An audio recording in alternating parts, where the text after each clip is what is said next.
Now let's dive deep into this big LGBTQ story of 2024. I'm Buddy Fry, and let's queer up the top stories of the year. This is number 14 of 24. Richard Simmons just wants to live a quiet life, so let him. This story was first broadcast on February 5th on the FayWhat show. Richard Simmons vanished from the public eye over a decade ago, but was forced to break his silence earlier this year to deny rumors of an unauthorized biopic starring Pauly Shore. Sadly, just a few months after this story, he passed away at his home in Los Angeles, just one day after his 76th birthday. We obviously will miss Richard Simmons. Here's more on it. So Richard Simmons vanished from the public eye over a decade ago, and he has stayed away from the public eye since then. But recently he was pissed off enough at the news about an unauthorized movie about his life that he broke his silence for only the second time in 10 years.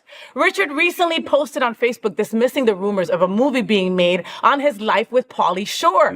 He said he has not given permission for any movie. Pauly Shore was recently on TMZ Live and expressed the excitement over the possibility of a movie on Richard with him playing the role, and hoped the fitness guru would be on board with it. But clearly, he's not.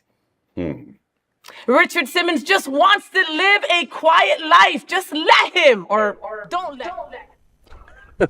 Well, this is, sad that Richard had to fight the last few moments of, the last part of his life. Because first of all, I'm not sure if Pauly's even an ally. So I would be a little upset that Pauly Shore is playing me.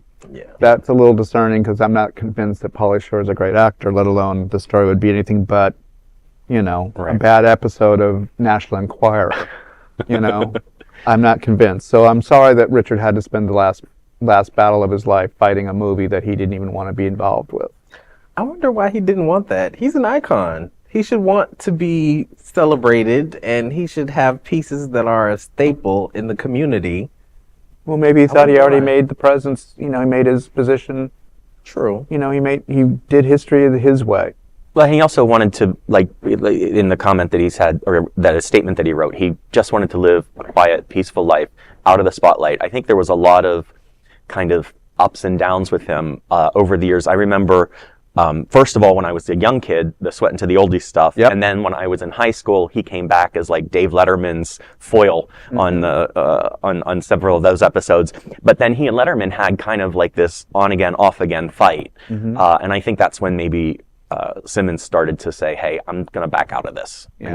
I need to be myself away from everyone. And he knew the jokes were being made on his behalf, and he played into a lot of those jokes too, which he did, knowing who he was. He was a confident man. But But even the most confident, when they're ridiculed, they get exhausted. Yeah, they may show a strong face in the public, but probably at home it's a whole different story. And he may have just wanted to block that part of his life. After so many years of being in the spotlight, perhaps he just wanted to go ahead and just be left alone. And you get tired after a while. That's why he let go of everything. His manager, his publicist, everything. He just wanted to be left alone. Yeah. Well, rest in peace, Richard. Absolutely. Absolutely. We're bringing you a special presentation of the 24 biggest stories of the year we call the Top 24 of 24. There's no other queer nonprofit media platform like this in the entire world. Support our LGBTQ stories by subscribing and sharing Queer News Tonight.